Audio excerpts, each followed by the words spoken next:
latest news, national issues, the political scene, and conversations with prominent personalities. All these firsthand at the forefront.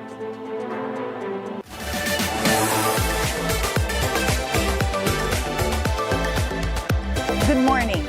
I am Attorney Karen Jimeno.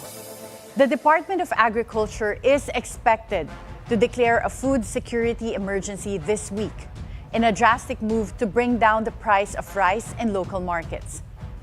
Amid the food security emergency, the DA clarified that there is no supply shortage of rice in the country.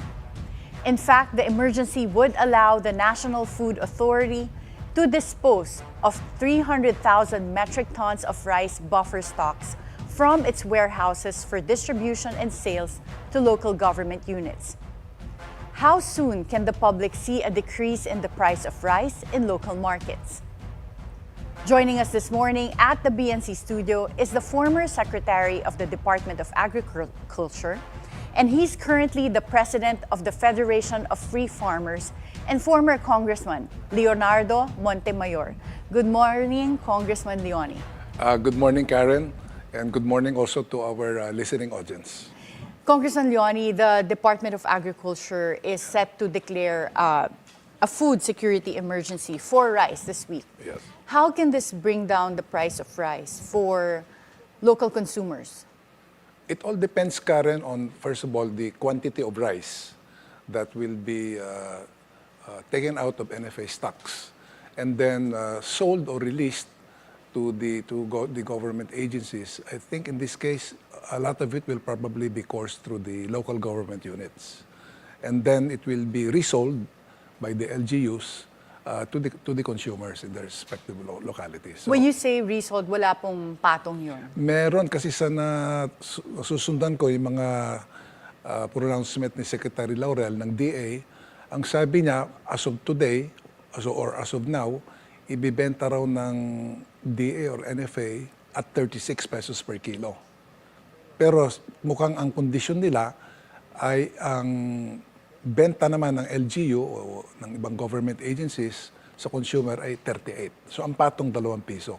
Bakit po kailangan magpatong? Is that because of the cost of the LGU? Can't they subsidize that para mababa na lang yung presyo for the consumers? Yes, Attorney Karen. Kasi naman kung 36 ang buying price ng LGU, tapos ibebenta naman nila ng 45, halimbawa, baka it will defeat the purpose of the lowering unloading, the price. lowering the price. But, Kong Leone, bakit po ba hindi kaya na 20 pesos? Because nung campaign ni President Marcos, sabi niya 20 pesos per kilo of rice.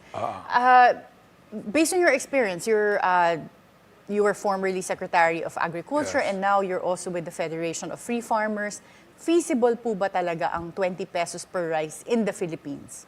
At this point, and I think in the foreseeable future, it's not a realistic target. Well, it's supposed to be aspirational, as the President said some time ago. Pero the reality is that alone, for example, NFA is buying palay, I think from a range of 23 pesos up to about 28 per kilo. Ngayon, ang rule of thumb is from palay, you sell it in rice form, you multiply the buying price of palay times 2. So kung binibili ng NFA at let's say 18 na lang, pagpalagay natin, dapat ibenta 36. So right now, yung buffer stocks po, they said that they will release around 300,000 metric tons, and that's about 6 million bags of rice. Yes. Yes. Would that make a dent? So can consumers feel lower prices of rice, and how soon? Depende again, Attorney Karen, kasi hindi naman pwedeng i-release ng NFA yung buong 6 million bags Hindi at one time. sabay-sabay. Hindi sabay-sabay. Una-una, administratively, logistically impossible to execute that in a very short period. And then, maubusan agad ang buffer stocks. Bakit po ba kailangan ng buffer stocks? Principally, and in fact, that is the mandate of the NFA, magtatabi po ng reserba. Ang tawag doon ay buffer stocks. Under the new law, the amendments to the Rice Tariffication Law, at any given time, dapat hawak ng NFA 15-day supply And what is that? How many 15 days supply bags of is rice is 15 equivalent days? to, kwan po yan, roughly, I would say, in terms of bags of rice, roughly mga 850,000 tons. Marami yan. Tons But po, it's tons po yan. tons. Oh my So goodness. times two, yung that's, 300,000, it's only a portion of the buffer stocks. Magtitira pa sila. Kung yun yung mandated by law, 850,000 kulang na nga ngayon yung 300,000 metric tons. Yes. Na, So we're operating below buffer stocks? So the danger here is if the 300,000 nakasalukuyang buffer stock ng NFA, agad-agad i-dispose, tapos may tumama na bagyo, kasi La Nina, inaasahan darating na naman. So I think the first half of this year, saan kukuha ang NFA ng mga stocks para maitulong through the DSWD at saka sa mga LGU sa mga nagiging biktima po ng kalamidad, whether these are eruptions or whatever. Is that the reason why we only have around 300,000 buffer stocks left because of the multiple successive typhoons we experienced in 2024? Actually, that's the irony here, Karen. Attorney Karen, my answer is no. Kasi 300,000 tons, that's roughly about 8 days supply. Before that new law took effect, only I think 2 months ago, that was the legal standard, 8-day supply. So nagtataka rin kami, last year we had a string of typhoons, I think from Karina all the way to letter P, Pipito. Halos hindi yata nagalaw yung buffer stock na NFA. So the question is, hindi ba nag-release ng stocks ang NFA sa DSWD to assist those hit by these calamities? And then the secondary effect of that, kung maganda sana na yung release, magiging mas may space sa bodega ng NFA ngayon to absorb the incoming palay harvest. Yes. In fact, that's the problem now. The congestion now, NFA warehouses, nagtataka rin ako bakit nangyaring ganun. Dapat nabawasan po yung stock sila after those series of typhoons last year. Yes, and now that they are releasing these stocks, all the buffer stocks, do you think it's also to make way for the harvest this coming February and March? Yeah, it seems to be, at first blush, it seems to me, Attorney Karen, to be a parang collateral or secondary intention. Which one is the secondary intention? Ito To make space or to lower price? Decongesting the bodegas para makabili ng additional stocks for this coming palay harvest ng ating mga magsasaka.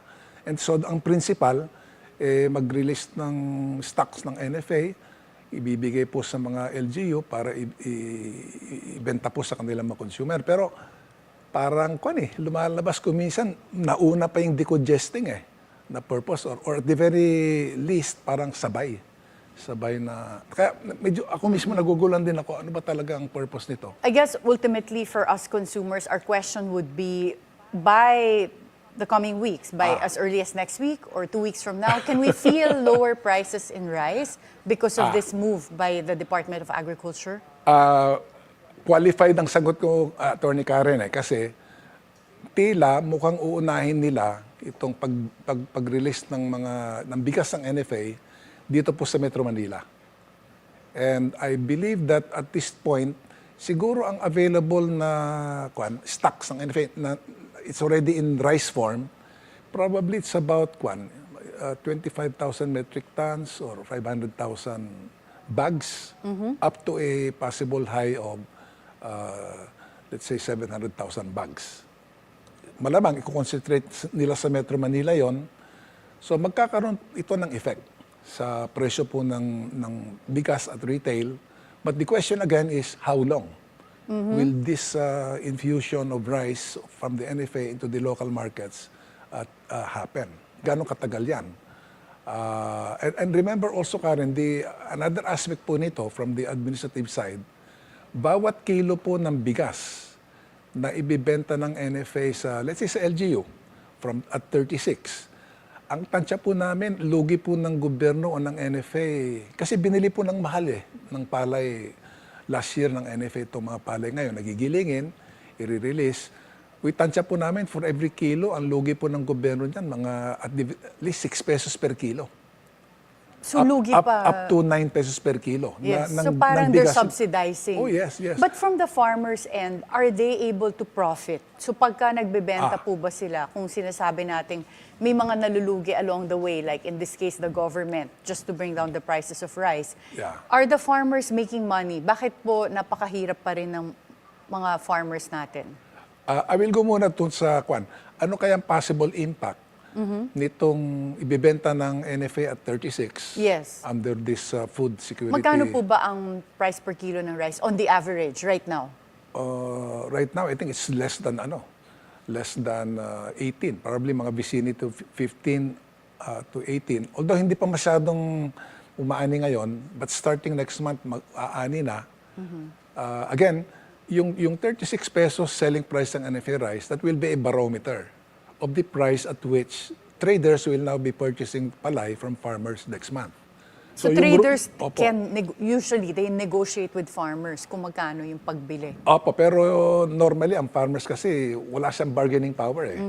So whatever is the price prescribed by the trader, tatanggapin na ng farmer yon. So yung 36 na yon, again yung rule of thumb ko kanina, you go back, that you translate the 36 into the per kilo of palay price, that is 18. Nako, for many farmers, either break-even lang yon or palugi. So that's the other aspect of this emergency.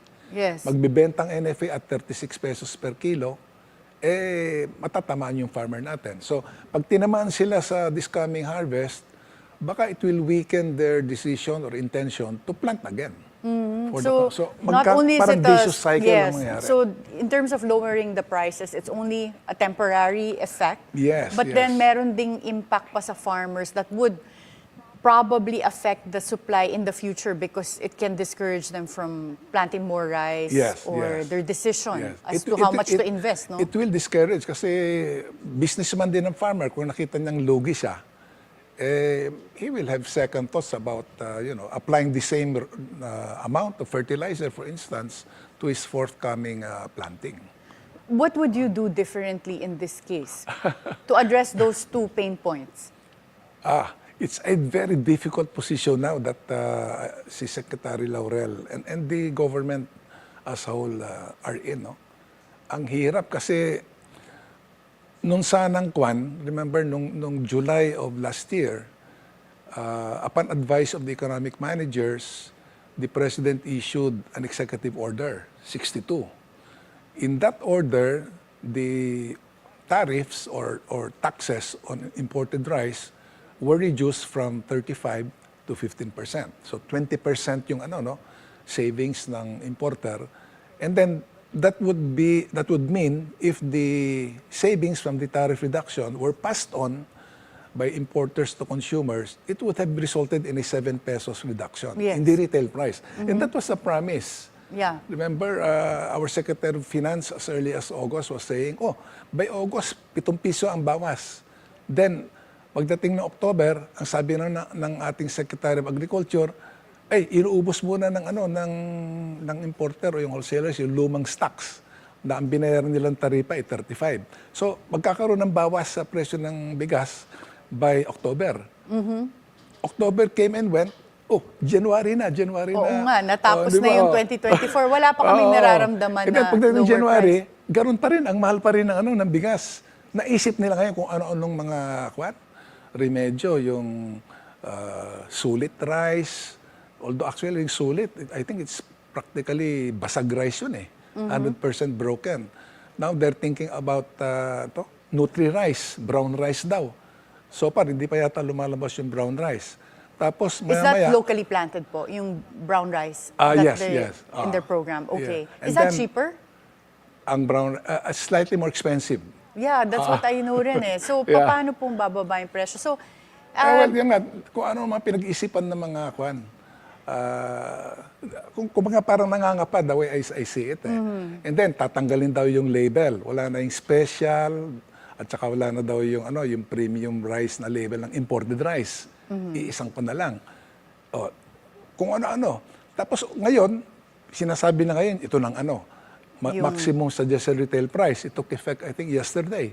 Oh, just yesterday. 58. So this is for, mahal pa rin, Imported 58 pesos. rice, oo. For imported rice, they will impose now a maximum price ceiling of 58 pesos per kilo. Yes, yes. Although, again, I refer back to that EO62. Kung nasunod sana yung reduction by 7 pesos per kilo of imported rice, that maximum suggested retail price should be around 50 pesos lang.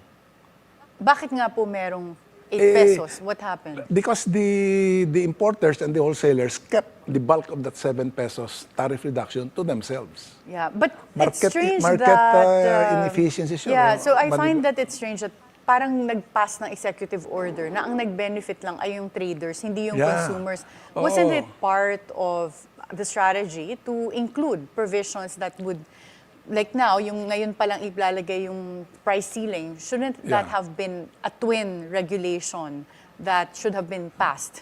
Or the very least, dapat minonitor nila ng gusto. Kasi yung importer, nag-save siya ng 7 pesos per kilo. O magkano doon ng kanyang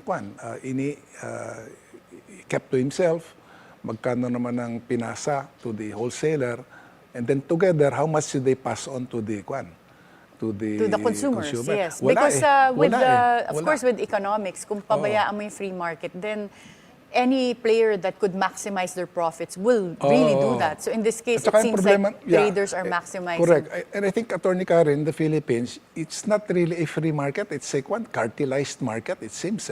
I thought there are efforts to look into this. Wala pa po bang mga committees in Congress that have investigated cartels?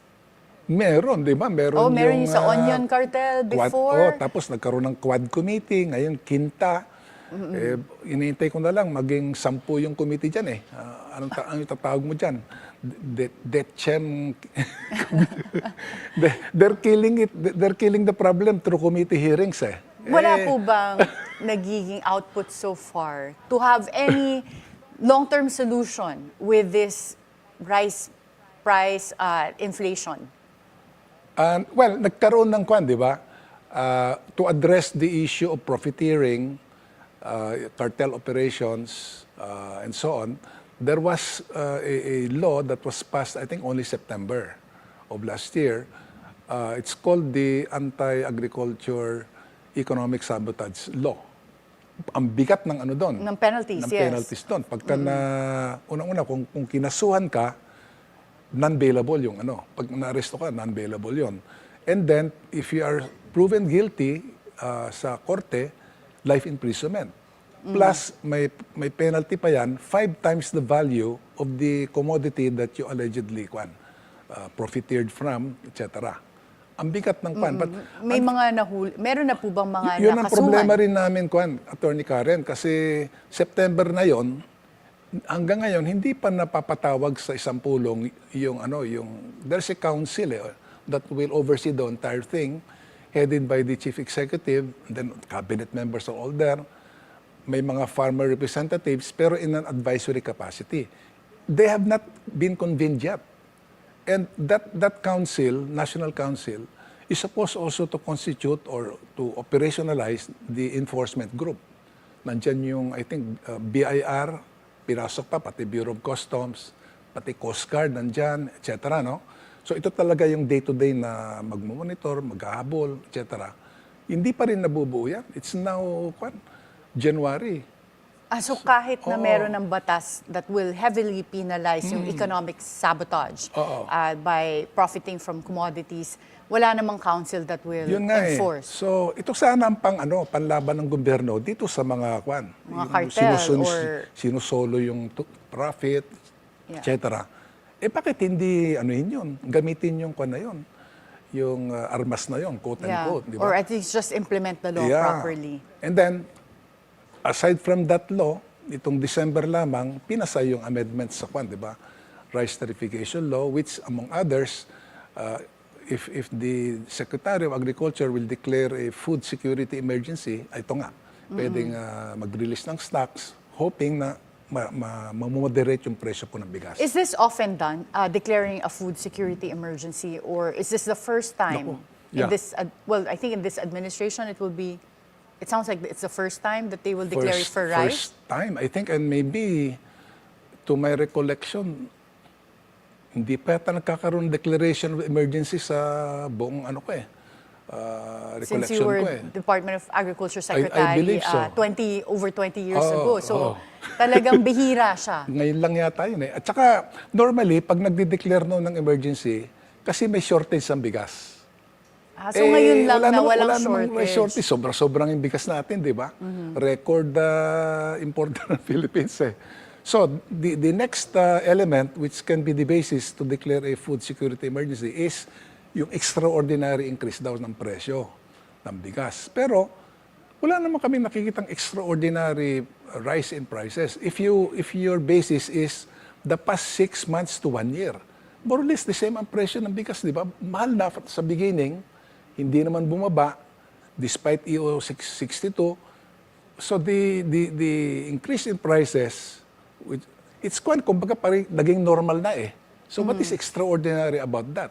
So what is the rationale for now declaring a national food emergency for apparently, although hindi pa namin nakikita yung formula na dinevelop daw ng National Price Coordinating Council because that's a requirement under the new law.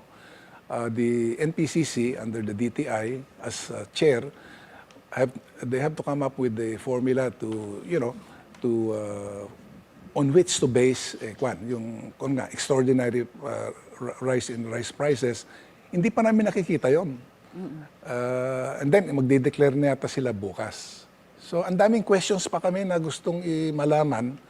And again, ultimately, I suppose, ang magiging sukatan nito, kung effective ba ito, kung bababa ang presyo ng bigas. Yes. So, we will have to wait until the next couple of weeks if it's working. And assuming it works, by how much ang reduction and how long can government sustain that? It sounds like an experiment. Let's see if it works. Tapos tignan na lang natin. Parang I'm looking for the reason first before the decision. Ang dami ng sinubukan na remedyo. Hindi pa rin Di ba? And so, Congressman Leone, what do you think were the biggest mistakes made by this administration so far in agriculture? But before you answer that question, let's take a short break. At the Forefront, we'll be right back.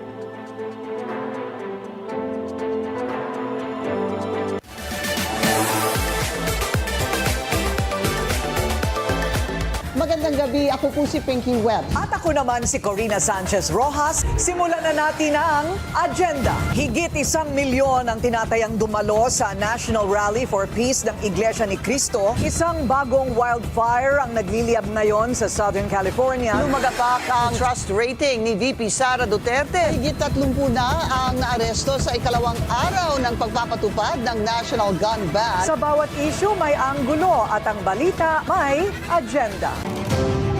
From the filing of candidacies until the last ballot is counted, your newest trusted news source, BNC, the Bilyonaryo News Channel, will be at the forefront to guide your decisions and guard your vote.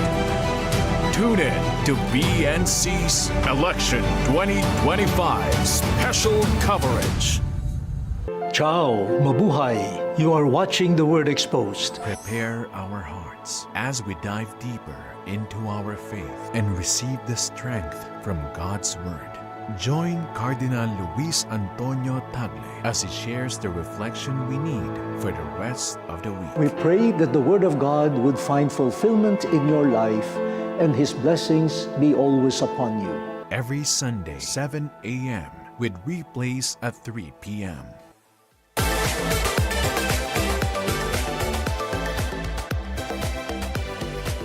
Welcome back at the Forefront. Congressman Leone, what do you think are the biggest mistakes that this administration committed when it comes to agriculture so far? Well, I think we have to have a longer time horizon because yung problema ngayon sa agri, as what we're experiencing, hindi lang sa case ng rice, pati sa sibuyas, etc.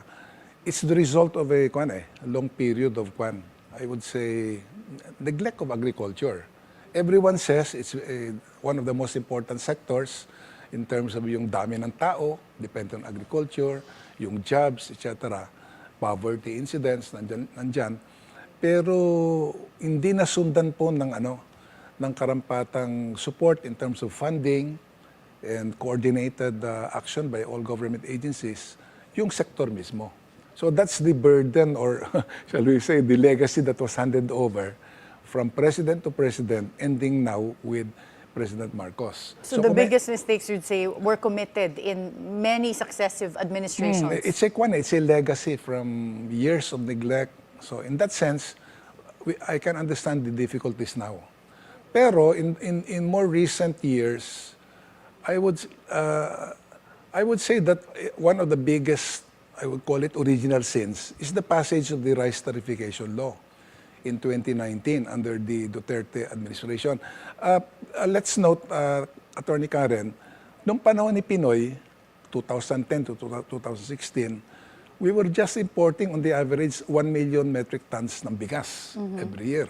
So that's about, I think, roughly siguro 10% of our local supply. Oo. Under President Duterte, that ballooned to 3 million a year Did or that more. bring down prices back then? Yun nga, hindi nga rin eh. Hindi rin. So parang tumaas yung supply from abroad, pero ang nag-profit are traders in that sense. Yeah, yes, I would agree to that. Kasi ang kwan nila, the rationale behind the passage of the Rice Tariffication Law is very inefficient yung dating sistema na government imposes a quota. It does not allow the private sector to import, Yes. except when the NFA Council will allow it to do so. So, and then sometimes NFA mabagal mag-decide whether to import or not. So sabi nila, very inefficient, magastos pa, ang laki ng utang ng NFA. So let's go now to the tariffication formula. Meaning to say, tanggalin mo na yung gobyerno sa eksena, you practically abolish NFA except management of a buffer stock. And let market forces operate. Let the private sector determine how much rice to import. So and- the rice and when. tariffication law, to simplify this for our viewers, would be Yeah. removing the limits on what can be imported. Yes. Did it also lower the And who can tariff? import? Anyone can import. Practically, Anyone, kahit right. na mga napansin ko noon yung listahan naman nakaka-import, kahit yung iba, owners ng hardware store, nakakaangkat ng anyone eh. And then there is even no licensing of importers. So how do we know these are legitimate? Wala eh, totally binuksan Open to the market. Open eh.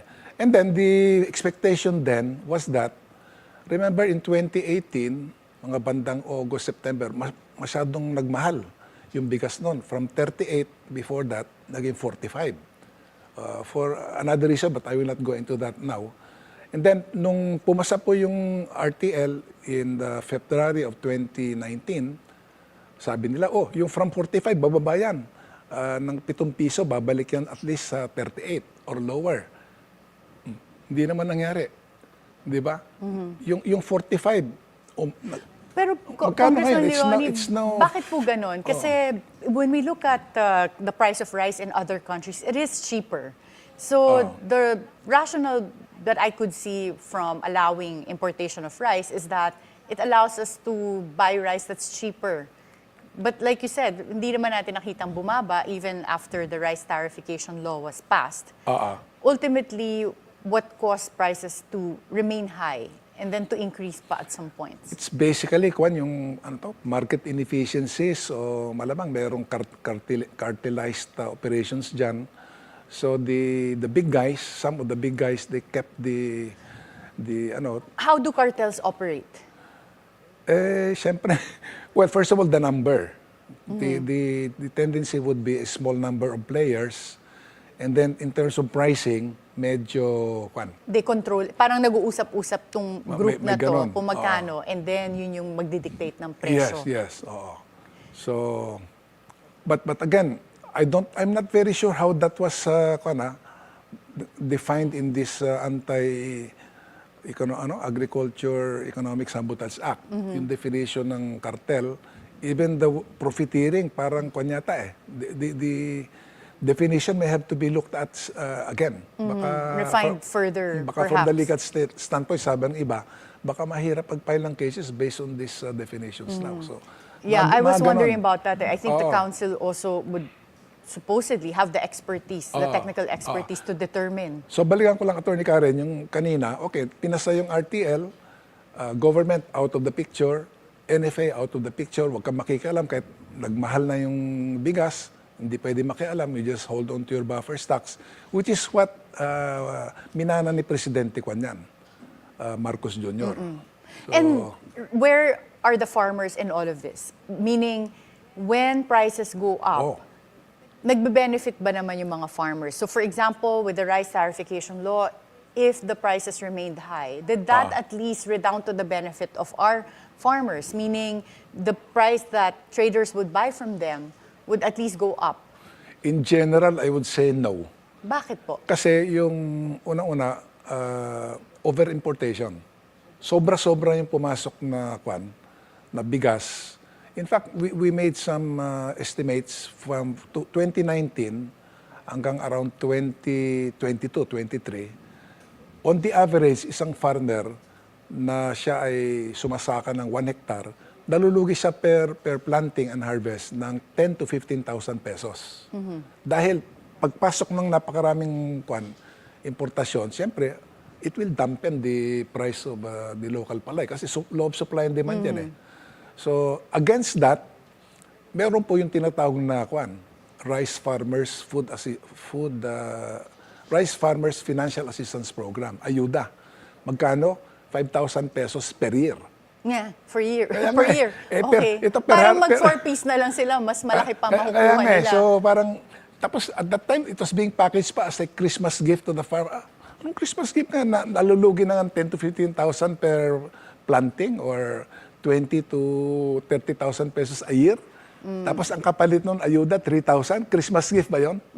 I should be grateful for that. So, yan po, yan ang effect ng yung RTL na yan eh. So, in the main, Congressman lugi Leonie, I remember in the recent State of the Nation address of President Bongbong Marcos, I think his SONA last year mentioned food security as one of the priorities of the country. That means having our sufficient supply coming from local sources. What have been the measures taken to achieve that? Well, under the President, I would say there has also been a significant increase in the budget for Department of Agriculture. I think yung first year pa lang, nung 2023, umakyat ng about, I think, 30 or 40% yung budget ng DA compared to the previous year, 2022. May naramdaman po bang yung mga farmers na improvement in terms of government programs that support them? Well, there was more, I suppose, mas maraming mga farmers nakatanggap ng libreng palay seeds, inbred seeds. Nakatanggap din sila ng mga free fertilizer, I think 2 bags per hectare. And then some of the cooperatives, they were able to get grants of farm machinery. And then training was undertaken, etc. So may naitulong din. Kaya lang, when we looked at the data also, maliit lang yung yung dagdag in terms of yung productivity natin eh. So at the same time, yung ating populasyon tumataas. Mukhang hindi nag-match yung improvements in our productivity or production vis-a-vis the needs of the growing population. Mas lumalaki nga yung agwat eh. So, parang our productivity in terms of rice production is not keeping up. With the greater population that you have to feed. So, ang dami pa rin problema and we have to really take a very hard look at why all of these problems are taking place. So, budget-wise, nagkaroon ng konting dagdag. Although I also noticed for 2025, itong bagong GAA, binawasan ba naman yung budget ng National Rice Program, 10 billion? Akala ko priority. Oo nga. So, binawasan, pero fortunately, I understand, the President was convinced, ibalik nyo itong 10 billion na tinapyasan ng Kongreso. Tapos may portion pa nga na supposed to go into the Rice Competitiveness Enhancement Fund from the tariff collections. Nilagay saan program ba naman? Unprogrammed. I suppose to give way to some of the pet projects of some legislators. So, seryoso ba tayo na gusto nating mag-food security lalo na sa bigas? Bakit nagkakaroon ng ganitong mga maneuvers? So, is the President's pronouncement being taken seriously by the legislators, or okay, nakikinig sila, tumatango sila, pero hindi rin nila sinusunod? And one of the controversial items in the budget is the AKAP program. Some have criticized it. Are farmers at least getting benefits from the AKAP program?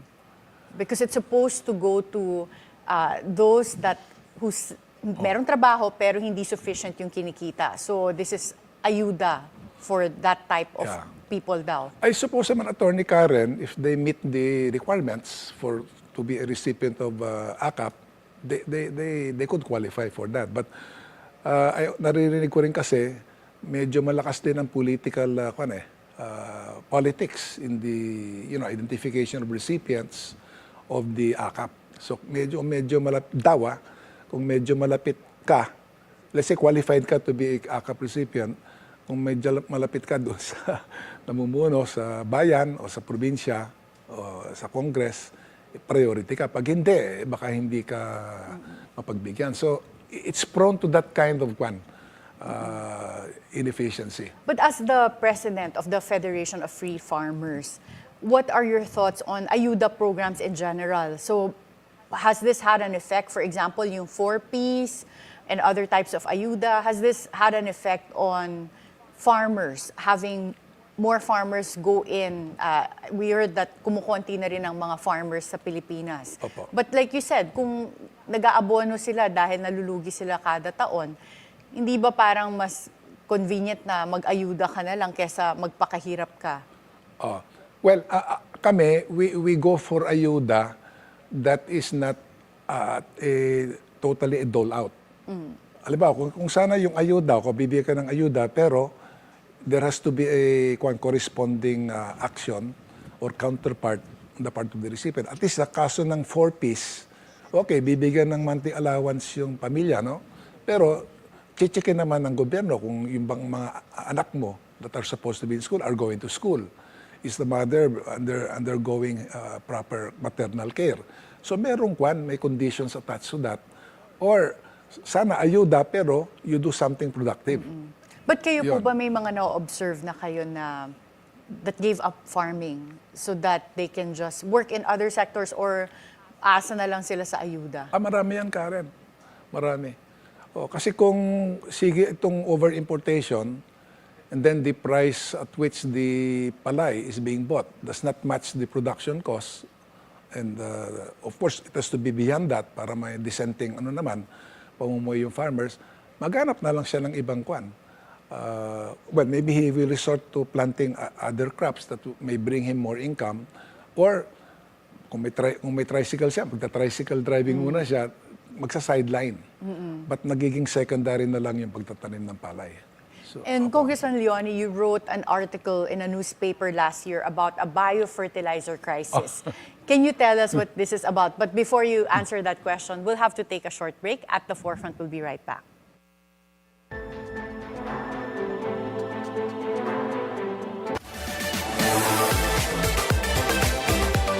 This is The Scorecard, where you score the latest sports news and in-depth views. I'm Antonio Rojas. And I'm Erica Christensen. Ayala has climbed to world number 136.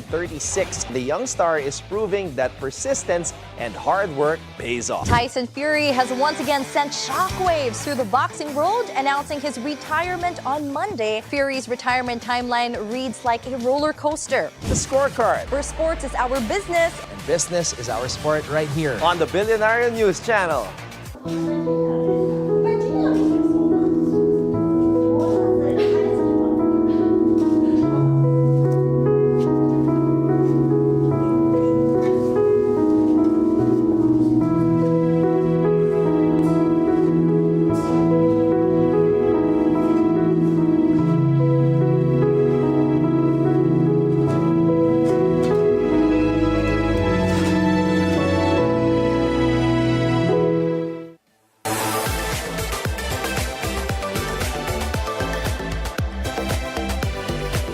Welcome back at the Forefront.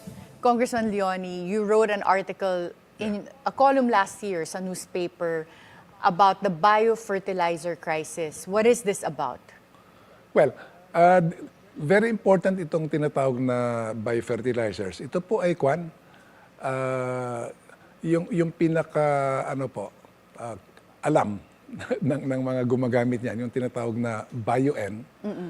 It's a fertilizer using microorganisms. Yung di makita yan. Instead of yung mga synthetic na Opo, fertilizers. imbis na po yung oil-based. Kasi Yes. yung kadalasan po, yung mga urea, ganyan, oil-based yan galing sa langis. Ito galing sa I think in this case, if I remember, galing sa bacteria from the talahib grass. There That's was supposedly healthier even for the people who will eat it, 'di ba? Pagka hindi synthetic. because less chemical residues will occur. And then even the toxicity in the soil will be much less. Okay. Bakit po siya crisis? Ganito po kasi, dinevelop po yan ng there's a institute at the UP Los Baños campus called the Biotech, UP Institute for Molecular Biology and Biotechnology. I think way back in the mid-1980s, na-discover yan, na-develop po ng two scientists working in biotech. And then, over time, it became more popular. And then, na-commercialize yan. So much so that starting around 2000, actually, it started during my time. We started the ball rolling to commercialize it. So, a number of local governments, even DA, and some private companies went into the making of that upon consent, getting the license from the biotech. Okay.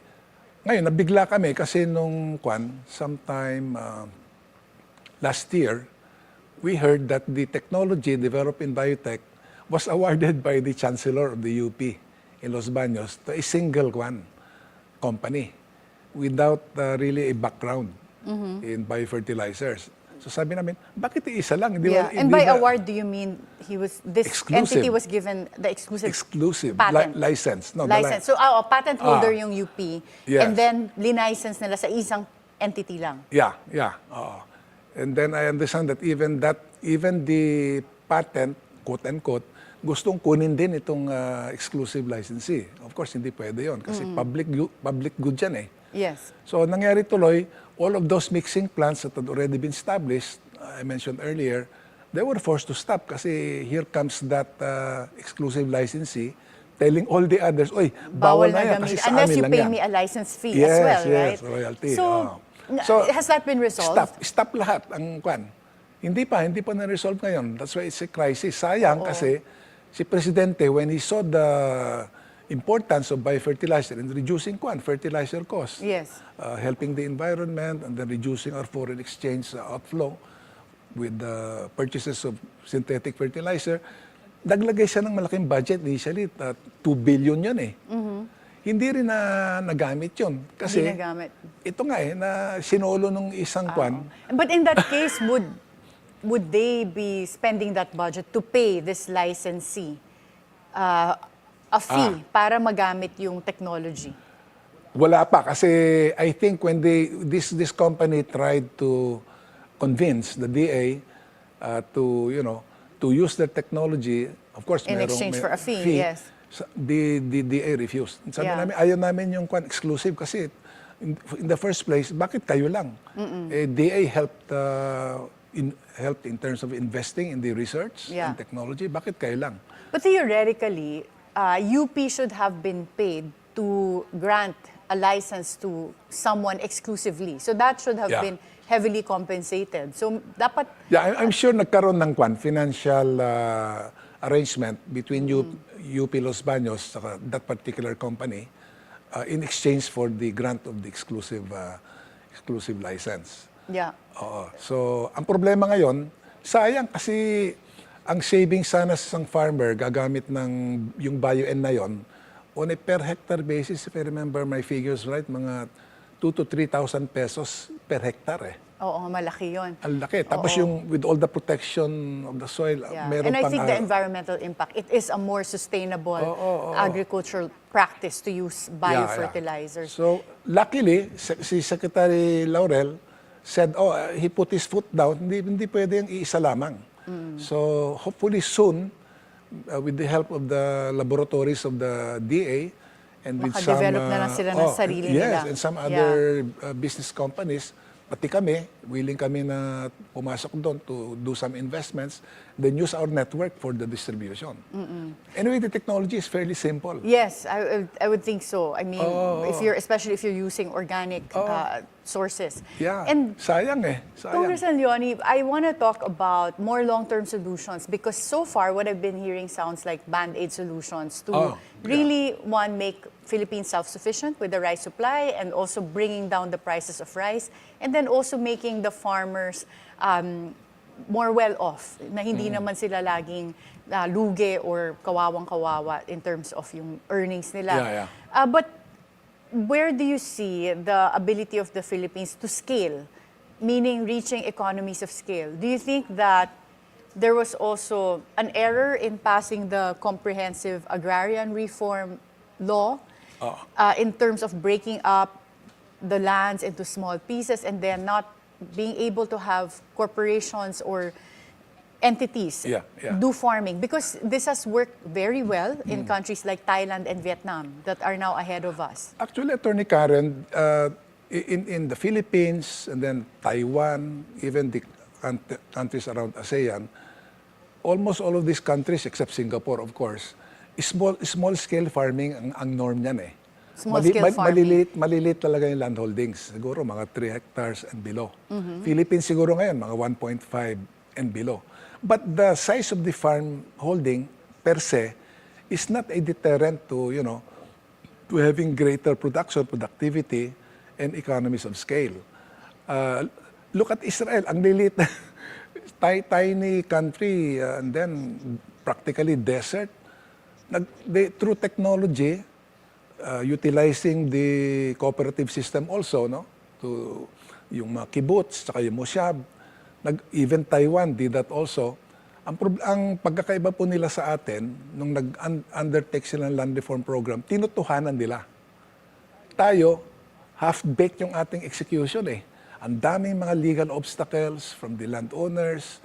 So there are cases until now, Attorney Karen, 50 years na, hindi pa nare-resolve.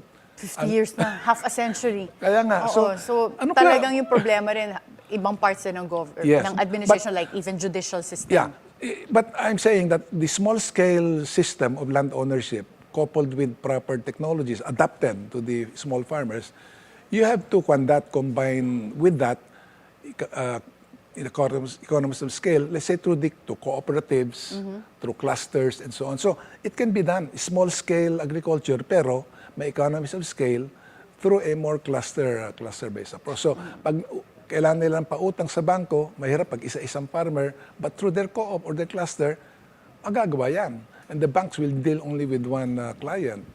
And then access to machinery, it can be better managed if you have a cooperative with its own management, supervising the operation, even the repair, maintenance of all this. So it can be done. Yeah, you don't need large tracts of land and corporations They've done this in Taiwan, even in China. And Congressman Leonie, you have rested from politics for several years, and you have been concentrating with the Federation of Free Farmers. Yeah. Are you running this 2025 elections? Yes. I'm the first nominee of a party list group called Magsasaka, chaired by Congressman Argel Kabatbat. This party list, it won in 2019 with Congressman Kabatbat as our congressman. 2022, nanalo din, pero nagkaroon ng problema sa COMELEC. The COMELEC has resolved the case in our favor. We're just waiting for the COMELEC. So nung 2022 nanalo po yung party list, pero hindi nakaupo because of a case. So we're hoping, dispute. sana naman, sa kabutiang loob nila, Chairman Garcia ng COMELEC, kahit malamang one day makaupo. before the Congress Ilang days na takes lang break. left, yes. Magre-recess kasi ang Congress for the campaign, I think February 5 or 6. Yes. Kahit kasing araw lang na hindi nagkaroon ng kinatawan ng magsasaka, at least bigyan naman ng konting konsuelo, isang araw. So, for 2025, nasa balota po kayo, ang magsasaka party Yeah, list. we're number 154. Okay. And are you first nominee this time? Yes. So hopefully, kung mamarapatin po ng ating mga botante, ay makita po nila may advantage naman na mailagay kami uli sa Kongreso. Okay, and just one last question. What would be your main advocacy in terms of a needed legislation in the farming sector? Well, pinaka-importante rito, pagkain. Pagkain para sa lahat, abot kaya sa tao, and in such a way, the farmer is also fully compensated for his efforts. Kasi pagka magandang treatment natin sa farmers, magandang income niya, full support, marketing, etc., maano siya talaga, he will be incentivized to maximize his production efforts. And everyone benefits from that approach. So to me, that's the most critical actually. And you pinpointed the rice tariffication law as one of the big mistakes in the past administration that affected the supply in terms of local supply, but also did not bring down the rice prices. Is this something that you think needs to be abolished? Maybe not completely, kasi certain features of that, like yung using the tariff earnings, i-plow back mo yan sa rice farming para makapag-access ang farmers ng makinarya, training, etc. I think that's a good aspect of the law. So, but other aspects will have to be reviewed again. Like, would you want to limit importation of rice? Yes. Actually, in the new latest amendments to the RTL, the President was given more power now to exercise limitations on the volume. Again, as I said, even in the old RTL, meron yan eh. And even in the new, lalong pinalakas. Pero bakit ayaw gamitin ng pamalaan? Parang sila yatang yung to exercise any possible limitations on volume. Not realizing that kung sobra-sobra ng importation, masyadong nawawalan ng gana ang farmers natin na hindi na naman nagpapababa ng presyo ng bigas. Malakas po ba mag-lobby ang mga traders ng rice? Palagay ko, that's why they got the RTL in the first place. Well, when you're in Congress, perhaps this time, lalakas din yung lobbying ng farmers po natin. Opo, para at least medyo patas ang labanan. At saka makatulong din kami sa pag-craft ng mga sustainable policies to, for everyone's benefit. Thank you so much, Congressman Leonie. It was a pleasure to have you here. Same with me, Attorney Karen. Thank you so Salamat much. po. Yeah. The Department of Agriculture's decision to declare a food security emergency can immediately bring down prices of rice in local markets. But this is only a stopgap measure. Unless the government comes up with long-term solutions to bring back the glory days of the Philippines as an agricultural and rice-producing country, lower prices of rice will continue to remain just an elusive dream. Be timely informed, be insightful of the news. Always stay at the forefront. Join us again tomorrow for meaningful conversations that would help you form an objective personal opinion. This is Attorney Karen Jimeno. Thank you for spending your hour with us.